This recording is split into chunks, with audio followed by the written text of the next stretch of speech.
उत्तराखंड में 2 दिवसीय निवेशक सम्मेलन का आगाज। प्रधानमंत्री मोदी ने देहरादून में कार्यक्रम का किया शुभारंभ। कहा, मेरे तीसरे टर्म में दुनिया की तीसरी सबसे बड़ी अर्थव्यवस्था बनेगा भारत।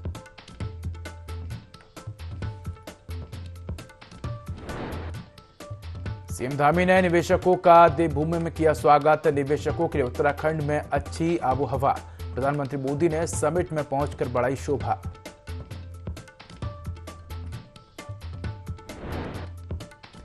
निवेश सम्मेलन में पहुंचे उद्योगपति प्रणब अडानी ने उत्तराखंड में निवेश के लिए खोला पिटारा। हम उत्तराखंड में नेचुरल गैस करा रहे उपलब्ध।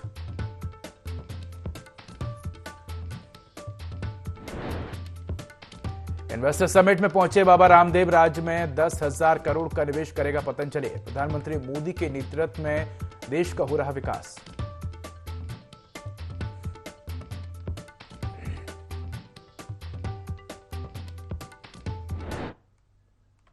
नमस्कार, मैं उदय। देवभूमि लाइव में आपका स्वागत है। बुलेटिन की शुरुआत करेंगे तमाम बड़ी खबरों के साथ। राजधानी देहरादून में आज से इन्वेस्टर्स समिट शुरू हो चुके हैं, जिसका उद्घाटन देश के प्रधानमंत्री नरेंद्र मोदी ने किया।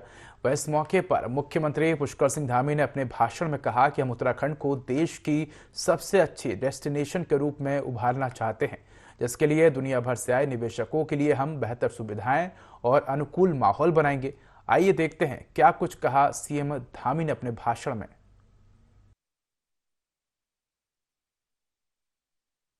विश्व के सर्वाधिक लोकप्रिय नेता, हमारे देश के यशस्वी प्रधानमंत्री आदरणीय नरेंद्र मोदी जी, माननीय राज्यपाल गुरमीत सिंह जी, विधानसभा के अध्यक्ष रितु जी, भाजपा के प्रदेश अध्यक्ष आदरणीय महेंद्र भट्ट जी, हमारे सभी आदरणीय पूर्व मुख्यमंत्रीगण, सभी मेरे साथ मंत्रिमंडल के सभी आदरणीय मंत्रीगण, आदरणीय सांसदगण, आदरणीय विधायकगण और कार्यक्रम में उपस्थित उद्योग जगत से आए हुए देश दुनिया के सभी हमारे उद्योग बंधु, पूज्य स्वामी रामदेव जी, चिदानंद जी सहित सभी आए हुए उत्तराखंड पधारे सभी महानुभावों का मैं राज्य की 1.25 करोड़ जनता की ओर से यहाँ पधारने पर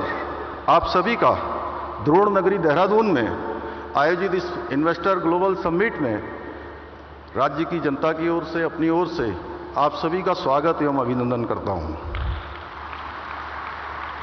भाइयों बहनों, हमारे देश में समय समय पर अनेक महापुरुषों ने माँ भारती के मुकुट की शोभा बढ़ाने का काम किया है और समाज को सही दिखाने का भी कार्य किया है। इनमें से कई ऐसी विभूतियां हैं जिनके बारे में हमने केवल सुना है या उन्हें प्रत्यक्ष रूप से देखा नहीं है, लेकिन जब भी हम आज राष्ट्र ऋषि आदरणीय प्रधानमंत्री जी की ओर देखते हैं तो हमें उन सभी महान विभूतियों का अंश हमारे प्रधानमंत्री जी में दिखाई देता है।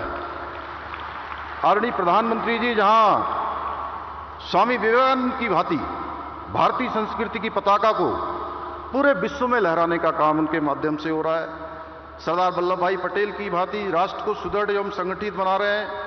बाबा साहब अम्बेडकर की भांति शोषितों और वंचितों को उनकी चिंता कर रहे हैं और हमारे पंडित दीनदयाल उपाध्याय जी की तरह उनके आदर्शों पर चलते हुए अंत्योदय के स्वप्न को साकार करते हुए समाज के अंतिम छोर में खड़े हुए व्यक्ति तक हर सुविधा पहुंचाने का काम कर रहे हैं। यह हमारा सौभाग्य है कि हम आदरणीय प्रधानमंत्री जी के नेतृत्व में उस महान यात्रा के सहयात्री हैं, जिस यात्रा का गंतव्य भारत को परम वैभवशाली राष्ट्र के रूप में खड़ा करना है। आदरणीय प्रधानमंत्री जी जिस कठिन परिश्रम द्वारा भारत को पुनः विश्व गुरु बनाने के लिए प्रयत्नशील हैं, यह न केवल मेरे जैसे सामान्य व्यक्ति को बल्कि भारत के 140 करोड़ भारतीयों के मन में और अधिक परिश्रम करने के लिए आशा और विश्वास का बीज भी रोपित करने का काम आपका परिश्रम और आपका संकल्प करता है। आज केवल भारत ही नहीं बल्कि विश्व के अन्य देश भी माननीय प्रधानमंत्री जी की सोच और उनकी रणनीति और उनके विचारों का अनुसरण करते हैं। हमारे शास्त्रों में कहा गया है महाजनो येन गथा स पंथा, यानी कि जिस मार्ग पर विद्वान लोग चलें उस मार्ग का अनुसरण करना चाहिए। हम भी हमारे मार्गदर्शक आदरणीय प्रधानमंत्री जी के बताए मार्ग पर चलकर उत्तराखंड को देश का श्रेष्ठ राज्य बनाने के लिए हमारा विकल्प रहित संकल्प को लेकर एकनिष्ठ होकर लगातार उसके लिए प्रयत्न कर रहे हैं। भाइयों बहनों, डेस्टिनेशन उत्तराखंड का मुख्य उद्देश्य ग्रीन इकोनॉमी, रोजगार को लेकर इकोलॉजी और इकोनॉमी के द्वारा राज्य का समुचित विकास करना है। किसी ने ठीक कहा है कि बुलंदियों पर पहुंचने से पहले, बुलंदियों पर पहुंचने से मुश्किल है बुलंदियों पर बने रहना। बुलंदियों की छूने की कोशिश का हौसला हमने आपसे पाया है। आदरणीय प्रधानमंत्री जी द्वारा गुजरात में वहां के मुख्यमंत्री रहते हुए वाइब्रेंट गुजरात शुरू किया और वो धीरे धीरे केवल भारत के अंदर ही नहीं बल्कि दुनिया का मॉडल बन गया। उसी से प्रेरणा लेकर हमने डेस्टिनेशन उत्तराखंड की थीम पर इन्वेस्टर समिट का आयोजन किया है। हमारा प्रयास होगा कि हर 2 वर्षों में इस प्रकार के आयोजन को करें। हमने ग्लोबल इन्वेस्टर समिट में जब हम ये शुरू कर रहे थे तो 2.5 लाख करोड़ रुपए का निवेशकों के साथ करार का लक्ष्य रखा था। मुझे आपको बताते हुए खुशी हो रही है कि हमने इस लक्ष्य से अधिक निवेश के प्रस्तावों पर अभी तक हस्ताक्षर किए जा चुके हैं। और यह बताते हुए भी मुझे अत्यंत हर्ष का अनुभव हो रहा है कि इस बार हमने पहले से ही इनको धरातल पर उतारने के लिए भी लगातार प्रयास किया है। उसका परिणाम हुआ है कि 44,000 करोड़ रुपए का अभी तक निवेश धरातल पर उतार दिया गया है। इसके लिए प्रयास हो रहा है और इसके धरातल पर उतरने से लाखों रोजगारों का सृजन भी यहां पर होगा। हमारा राज्य एक शानदार होस्ट है। हम प्रत्येक वर्ष करोड़ों तीर्थयात्रियों का और पर्यटकों का आतिथ्य सत्कार करते हैं। करीब 1.25 करोड़ की आबादी वाला हमारा राज्य लगभग 7 करोड़ लोगों का प्रबंध करता है। इसके बावजूद हमारे राज्य की जो कानून व्यवस्था है वो उच्च कोटि की है। भाइयों बहनों, जितना मैं समझ पाया हूं उसके अनुसार एक निवेशक को अच्छा बिजनेस एटमॉस्फेयर, अच्छी कानून व्यवस्था, इन्वेस्टमेंट फ्रेंडली नीतियां और बेहतर कनेक्टिविटी तो चाहिए ही, साथ में सबसे महत्वपूर्ण अच्छा स्वास्थ्य और अच्छी आबो हवा भी है। और हमारा राज्य आपके इन्वेस्टमेंट के सारे मापदंडों को पूरा करता है। उत्तराखंड में लैंड बैंक, पॉलिटिकल स्टेबिलिटी और सशक्त लॉ एंड ऑर्डर आपके लिए एक अनुकूल माहौल का निर्माण करते हैं। आदरणीय प्रधानमंत्री जी के नेतृत्व में जिस प्रकार गुजरात में महात्मा मंदिर convention centre and exhibition centre बनाया गया है, उसी की तर्ज पर हम शीघ्र में हमने ये संकल्प लिया है कि शीघ्र ही हम जो है उत्तराखंड के अंदर भी एक कन्वेंशन सेंटर का निर्माण करेंगे। मुझे यह बताते हुए भी प्रसन्नता हो रही है कि हमने विभिन्न सेक्टर्स में निवेश मित्र की नियुक्ति की है जो 5 करोड़ रुपए से अधिक की पूंजी निवेश करने वाले उद्यमों के लिए सिंगल पॉइंट ऑफ कांटेक्ट होंगे। उत्तराखंड में किया गया निवेश सुरक्षित हाथों में है और हम आप सभी को यह विश्वास दिलाते हैं कि हमारे प्रधानमंत्री जी के नेतृत्व में उत्तराखंड में निवेश करने पर आपको किसी भी प्रकार की किसी समस्या का सामना नहीं करना पड़ेगा। भाइयों बहनों, आज आदरणीय प्रधानमंत्री जी के नेतृत्व में सिर्फ कुछ वर्षों के भीतर ही उत्तराखंड ने अपनी एक नई पहचान स्थापित की है। अब उत्तराखंड को good governance and investor friendly policies के लिए भी जाना जाता है। बीते कुछ वर्षों में आधुनिक इंफ्रास्ट्रक्चर के जो सपने हमने देखे थे, वो सपने भी धीरे धीरे सच होते हुए नजर आ रहे हैं। आज उत्तराखंड में जहां एक और परिवहन सेवाओं का विस्तार हुआ है, वहीं अब नए एयरपोर्ट्स, रोपवे तथा हेलीपोर्टों के निर्माण तथा कनेक्टिविटी के क्षेत्र में उत्तराखंड एक अपनी अलग पहचान बना रहा है। भाइयों बहनों, हम नौजवानों को प्रदेश में जो इंडस्ट्री का आईटी हब बनाना चाहते हैं, हम प्रदेश में स्थित हमारे जो एक से एक आज विश्व स्तरीय संस्थान हैं, पंतनगर विश्वविद्यालय, IIT Roorkee, FRI, IIM Kashipur जैसे विश्व स्तरीय संस्थाओं से निकलने वाली हमारी युवा पीढ़ी को राज्य के अंदर ही रोजगार भी देने के लिए हम प्रयास कर रहे हैं। हमारे पास सामर्थ्य है और यही विश्वास हम अपने निवेशकों को भी दिलाते हैं। भाइयों बहनों, एक और डबल इंजन का मजबूत इरादा, दूसरी तरफ संभावनाओं से भरा हुआ उत्तराखंड, इससे बेहतरीन कॉम्बिनेशन शायद ही कहीं और मिले। आपका निवेश आपके लिए शुभ हो, मंगलकारी हो, इसी कामना के साथ उत्तराखंड में निवेश करने के लिए उद्योग जगत के प्रतिनिधियों को मैं अनेक अनेक शुभकामनाएं देता हूं और उत्तराखंड का मुख्य सेवक होने के नाते ये भरोसा दिलाता हूं कि हमारी सरकार आपके सपनों को साकार करने के लिए, आपके संकल्पों को सिद्ध करने के लिए पूर्ण रूप से प्रतिबद्ध है। आप इस देवभूमि में पधारिए। शानदार संभावनाओं को समेटे हुए डेस्टिनेशन उत्तराखंड आपके स्वागत के लिए तैयार है, तत्पर है। अंत में एक बार फिर से आप सभी का मैं स्वागत करता हूं और आदरणीय प्रधानमंत्री जी का, जिन्होंने हमको अपना आशीर्वाद दिया, मार्गदर्शन दिया और आज यहां पधार कर हमारा इस मार्ग का और तेजी से चलने के लिए हमारा प्रोत्साहन किया। मैं उनका आप सबकी तरफ से समस्त उत्तराखंड वासियों की ओर से हृदय से अभिनंदन और आभार व्यक्त करते हुए मैं अपनी बात समाप्त करता हूं। बहुत बहुत धन्यवाद। इन्वेस्टर समिट में पतंजलि के बाबा रामदेव भी पहुंचे, जहां उन्होंने मंच से निवेश को लेकर अपना संबोधन दिया। बाबा रामदेव ने क्या कुछ कहा, आपको सुनवाते हैं।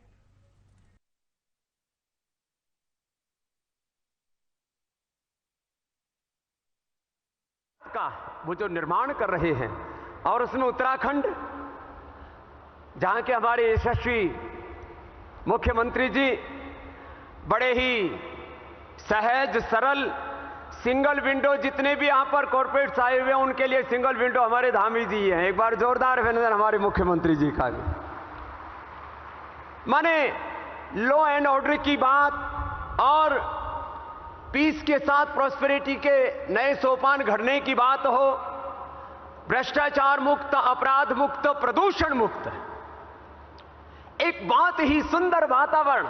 मैं तो जितने भी कॉर्पोरेट हाउसेज यहां आए हुए हैं, मैं सबसे कहूंगा उद्योग धंधा यहां भी करना, बाहर भी करना, लेकिन जितने भी कॉर्पोरेट हाउस हैं, एक हाउस अपना उत्तराखंड में बना लेना, आपकी उम्र बढ़ जाएगी। इतना सुंदर ये उत्तराखंड है और इसमें समृद्धि के नए अवसर, वर्ल्ड का health and wellness tourism Uttarakhand, world का स्पिरिचुअल टूरिज्म का डेस्टिनेशन उत्तराखंड, जो डेस्टिनेशन उत्तराखंड की बात हो रही है, हेल्थ और मेडिकल टूरिज्म की बात हो या रिटायरमेंट के बाद, मैं पहले देखता था लोग कोई पुणे बसने जा रहा है, कोई बेंगलोर बसने जा रहा है। अब पूरे देश नहीं, पूरी दुनिया के लिए यदि सबसे अच्छा कोई डेस्टिनेशन है तो उत्तराखंड है। इतनी अपरिमित संभावनाएं हैं। यदि हम यहां बात इंफ्रास्ट्रक्चर की करें तो इंफ्रास्ट्रक्चर में कितना ही बड़ा अप्रतिम विकास यहां पर हो सकता है। हेल्थ से लेकर के एजुकेशन तक, कितने लोग यहां के अलग अलग स्कूलों में पढ़े। जितने भी कॉर्पोरेट हाउस यहां पर आए हैं और जो नहीं आए, मैं तो सबसे कहूंगा CSR फंड से जो पैसा है उसमें से एक स्कूल आप यहां जरूर बनाइए। इससे जहां उत्तराखंड के बालक पढ़ेंगे, पूरे देश के बच्चे आकर के पढ़ेंगे। कुछ रेसिडेंशियल बनाइए, कुछ डे बोर्डिंग बनाइए। यहां हेल्थ के लिए, एजुकेशन के लिए, इन्वायरमेंट के प्रोजेक्ट की बात हो, एग्रीकल्चर। 2 दिन पहले पूज्य आचार्य भाषण जी के पास में मैं गए तो बद्री गाय का घी 250 रुपए किलो का मुझे दिया। माने यहां के प्रकृति में अपरिमित जल, जंगल, जड़ी बूटी, पहाड़ में अपरिमित सामर्थ्य है और चारों धामों से लेकर के पूरे हिमालय में जो इंफ्रास्ट्रक्चर पिछले 60-70 सालों में डेवलप नहीं हुआ था, वो पिछले 10 सालों में आदरणीय मोदी जी के आशीर्वाद से डेवलप हुआ। इसके लिए हम हृदय से अभिनंदन करते हैं। पहले हम जाते थे 4 धाम तो पूरा दिन लग जाया करता था एक धाम पहुंचने में ही। आज इतना सुंदर इंफ्रास्ट्रक्चर है और अभी देहरादून का एयरपोर्ट, अभी पंतनगर में भी एयरपोर्ट, हमारे पूज्य महाराज जी बैठे हुए हैं, मेरे से कह रहे थे कि स्वामी जी अब हरिद्वार में भी एक एयरपोर्ट, क्योंकि यहाँ एयरपोर्ट के चारों तरफ पहाड़ है तो थोड़ी दिक्कत सी बात है। एक तो हम श्रद्धेय मोदी जी से कहेंगे कि देहरादून का जो एयरपोर्ट है उसको 24 घंटे के लिए खोल दिया जाए। हमको भी रात को कई बार 11-12 बजे आना होता है तो स्पेशल परमिशन से लेनी पड़ती है। तो ये जितने भी बड़े उद्योग हैं उनको आगे पीछे आना पड़े तो बहुत कुछ किया है। श्रद्धेय मोदी जी का जन्म वडनगर में गुजरात में थयो होतो पण आध्यात्मिक जन्मभूमि आदरणीय श्रद्धेय मोदी जी नी आ उत्तराखंड छे। ये धरती उनकी आध्यात्मिक जन्मभूमि है क्योंकि उन्होंने उत्तराखंड को बहुत कुछ दिया, उन्होंने उत्तराखंड से बहुत कुछ पाया है, बहुत कृतज्ञता उनके हृदय में। आज इस डेस्टिनेशन उत्तराखंड का यह बहुत ही बड़ा आज एक नया कीर्तिमान इतिहास बनने जा रहा है। यहाँ पर संस्कृति मूलक समृद्धि का और पीस टू प्रॉस्पेरिटी का जो मंत्र हमारे यहाँ के यशस्वी मुख्यमंत्री जी ने दिया है, मैं आश्वस्त हूँ यहाँ समृद्धि के संस्कारों के अपने सनातन ज्ञान विज्ञान प्रज्ञान और अनुसंधान के सांस्कृतिक विरासत को लेकर के समृद्धि के जो नए शिखर गढ़े जाएंगे उसमें उत्तराखंड एक बहुत बड़ी भूमिका निभाएगा। एक बार पुनः आप सब, मैंने देखा यहाँ पर कुछ 5-5, 10-10 करोड़ की भी इन्वेस्टमेंट करना चाहते हैं, कुछ 5, 10, 20, 25 हजार करोड़ की इन्वेस्टमेंट करना चाहते हैं। 30 साल हमें उत्तराखंड में हो गए। यहाँ मैं अपने अनुभव से इस बात को कहता हूं कि 30 सालों में एक तो यहाँ का जो वातावरण है, जैसे यहाँ की स्किल्ड लेबर है, बहुत हार्ड वर्किंग लोग हैं यहाँ के। पूज्य आचार्य बालकृष्ण जी और हमने जब यहाँ से यात्रा शुरू की थी अपनी योग की, अध्यात्म की, स्वदेशी की, जो सपना है हमारे देश के प्रधानमंत्री का, वोकल के लिए हम लोकल बने और लोकल को ग्लोबल बनाएं। ये उत्तराखंड मात्र एक इन्वेस्टमेंट की भूमि नहीं है, ये पुण्य भूमि भी है। एक फकीर जो 30 साल पहले यहां पर आया था, 1 रुपए नहीं था, आज हजारों करोड़ का साम्राज्य खड़ा हुआ है, तो उत्तराखंड का आशीर्वाद भी फलता फूलता है। ये इतनी बात कह करके मैं सभी से आह्वान करता हूं, आओ हम सब मिलकर के एक नए उत्तराखंड का, एक नए भारत का निर्माण करें और जो विकसित भारत के स्वप्न दृष्टा हमारे श्रद्धेय प्रधानमंत्री जी हैं उनको इतनी ताकत दें कि आने वाले 10-15 सालों में भारत विश्व की सबसे बड़ी आर्थिक, आध्यात्मिक, राजनीतिक महाशक्ति बने। इतनी बात कहता हूं, अपनी बात को विराम देता हूं। देहरादून के FRI में चल रही इन्वेस्टर समिट में निवेशक उत्तराखंड में निवेश करने के लिए काफी उत्साहित नजर आ रहे हैं। रसना ग्रुप ऑफ इंडस्ट्रीज के चेयरमैन पेरुज खम्बाटा ने बताया कि उत्तराखंड में निवेश के कई आयाम हैं। उन्होंने बताया कि रसना ग्रुप इस निवेशक सम्मेलन के बाद बड़ा निवेश उत्तराखंड में कर सकता है। उत्तराखंड के गुलाब के फूलों में निवेश करने की रसना ग्रुप की योजना है। गुलाब के फूल से शरबत और गुलकंद बनाकर रसना ग्रुप देश विदेश में अपने उत्पादों को पहुंचाना चाहता है।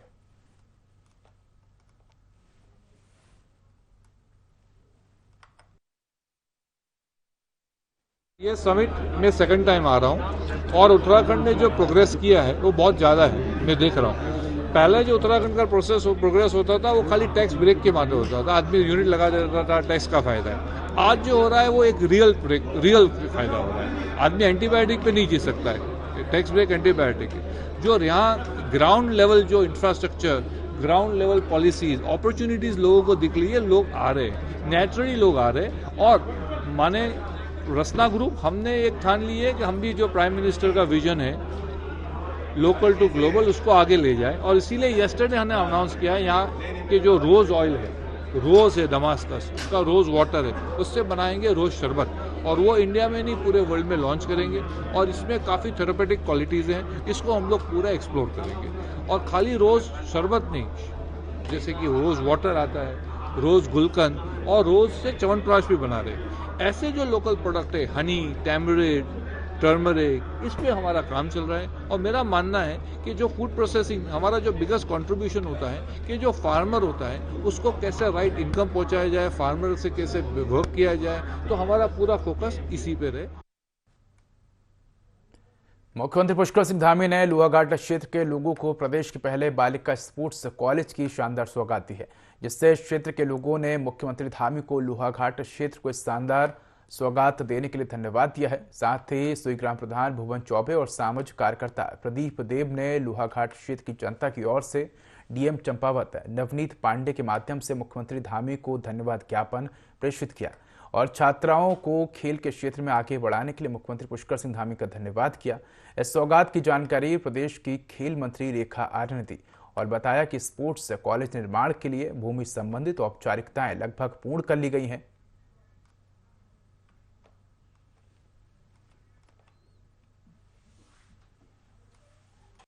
का विषय है हमारे सुई क्षेत्र में एक और सौगात हमें मिली है महिला स्पोर्ट्स कॉलेज की। तो ये उत्तराखंड का लगभग एक मात्र महिला स्पोर्ट्स कॉलेज है जो हमें सुई में मिलने जा रहा है। इसके बाद हमारा ये क्षेत्र एक ऐसा हब बनने जा रहा है जो शिक्षा और स्पोर्ट्स के क्षेत्र में हम लोगों को बहुत प्रगति देगा। इससे पहले हमें स्टेडियम की सौगात इधर हमारा सेंट्रल स्कूल, नवोदय और ITBP और छमनिया स्टेडियम के साथ साथ लगता हुआ हमारा कृषि विज्ञान केंद्र है। तो ये बहुप्रतीक्षित जो हमारे ये संस्थान बने हैं निश्चित तौर पर इस क्षेत्र के लिए मील का साबित होंगे। मैं समस्त क्षेत्रवासियों की तरफ से पूरे सरकार को बधाई देना चाहूँगा कि उन्होंने इस क्षेत्र में एक महिला स्पोर्ट्स कॉलेज की यहाँ पर स्थापना करने जा। उत्तरकाशी में नवनियुक्त मुख्य विकास अधिकारी जय किशन ने विकास भवन में सभी कार्यालयों का औचक निरीक्षण किया और सभी अधिकारियों और कर्मचारियों को समय पर कार्यालय में उपस्थित होने के निर्देश दिए हैं। साथ ही सफाई को लेकर नाराजगी भी जताई।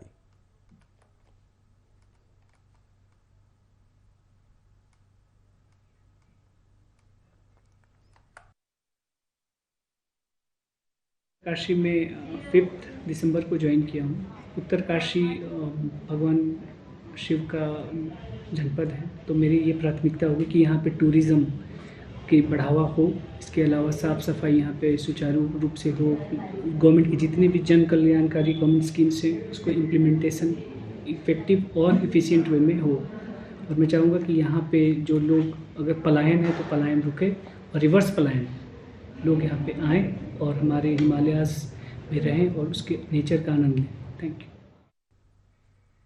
चंपावत की जिला कांग्रेस कमेटी के अध्यक्ष पूरन सिंह कठायत और कांग्रेस प्रवक्ता डॉक्टर महेश ढेक ने मीडिया से बातचीत करते हुए कहा कि आगामी 14 दिसंबर को लोहाघाट की नगरपालिका सभागार में जिला स्तरीय कांग्रेस कार्यकर्ता सम्मेलन का आयोजन किया जा रहा है, जिसमें कांग्रेस प्रदेश अध्यक्ष करण महारा शामिल होकर कार्यकर्ताओं और पदाधिकारियों का मार्गदर्शन करेंगे। साथ ही 2024 के लोकसभा चुनाव और अन्य चुनावों के लिए कांग्रेस कार्यकर्ताओं में जोश भरेंगे। इस सम्मेलन में कांग्रेस पार्टी के विधायक, सांसद, प्रवक्ता और सभी पदाधिकारी शामिल होंगे।